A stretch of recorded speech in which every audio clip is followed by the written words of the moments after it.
Hello, I'm your host Luke, and today I'd like to go over the lead mass mystery of Brazil.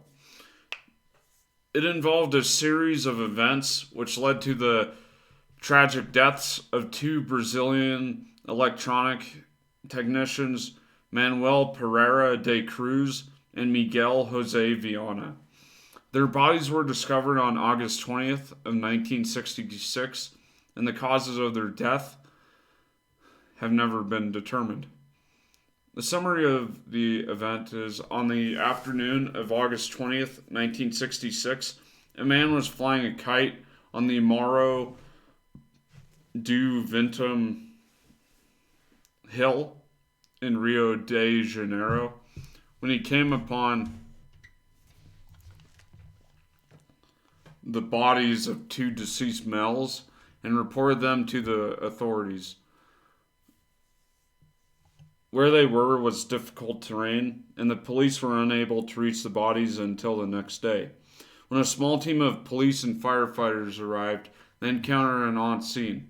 The bodies rested next to each other, partly covered by grass. Each one wore a formal suit, a lead eye mask, and a waterproof hat. There were no signs of trauma or any evidence of a struggle, and next to the corpses, police found an empty water bottle and a packet containing two wet towels. A small notebook was also identified on which were written the cryptic instructions 1630, a star no local determinado, 1830, ingerir capsulas, epos fito proteger metales aguardar sino mascara. Be at the specified location, ingest capsules, after the effect, protect metals, await signal mask. The two men were identified as Manuel Pereira de Cruz and Miguel Jose Viana, two electronic technicians from Campos de dos Goitacazes, a town several kilometers to the northeast of Rio de Janeiro, and following an investigation, police reconstructed a plausible narrative of the men's last days. On August 17th, Cruz and Viana left Campos de Goitacazes with the stay intent that they needed to purchase some materials for work. The two men then boarded a bus to Niterói and arrived at 2:30 p.m. Evidence shows that waterproof coats were purchased at a shop there and one bottle of water from a local bar. Upon being interviewed, the waitress from the bar described Miguel as very nervous and noticed he frequently was checking his watch. That's the last time they were known to have been seen alive. It's presumed that they went directly from the bar to the spot at which they were discovered. No obvious injuries were discovered at the scene, nor later at the autopsy. A search for toxic substances did not occur.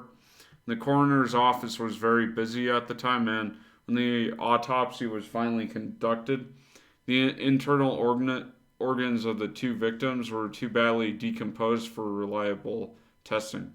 So let's go over some theories.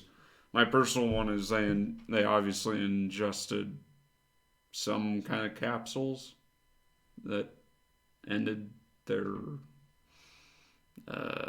existence. So one is a friend of the two men claimed that these scientific spiritualists were interested in trying to contact extraterrestrials, and that they even constructed a contraption in one member's backyard to facilitate contact. When police searched the homes of them, they found the tools necessary to make their homemade lead masks and a book that contained highlighted passages about, quote, the intense luminosity of the entities that they hope to reach. Such expectations of bright light might explain the need for their lead eye coverings. Other sources said that the spiritualist community would ingest psychedelic drugs to aid in their communication attempts. This has led many to concede that the two men who died in Vinten Hill perished from overdoses, and adding fuel to the fire. Local newspapers ran stories a few days after the bodies were found in which a resident claimed to see a quote, round orange UFO hovering over the hill on the same night that the two men had been there. What the two men hoped to accomplish that night will likely never be known. Whether their deaths were the result of OD or contact with the otherworldly, they left behind a mystery as strange as any you'll likely find, the one that baffles skeptics and believers alike to this day. Another theory is that the strange capsules, which were supposed to be ingested by the two dead men,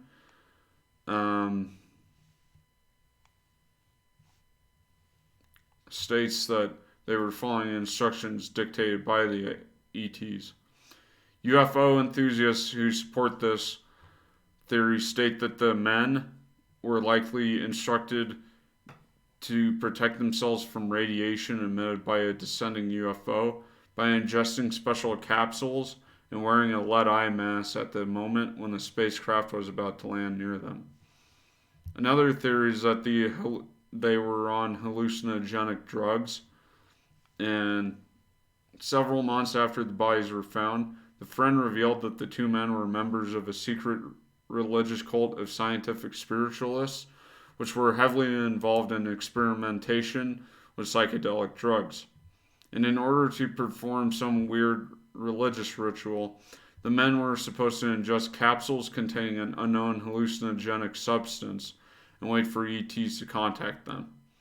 Since the weird event occurred in the mid 1960s, at a time when use of psychedelic drugs was at its peak, it's completely possible that the men took extremely high doses of some hallucinogen, which caused them to embark on an unfortunate trip, which ended in their death in the rough terrain of Vinten Hill.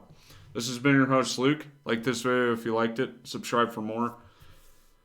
I wish you a good night and to stay away from drugs because they're not good for you.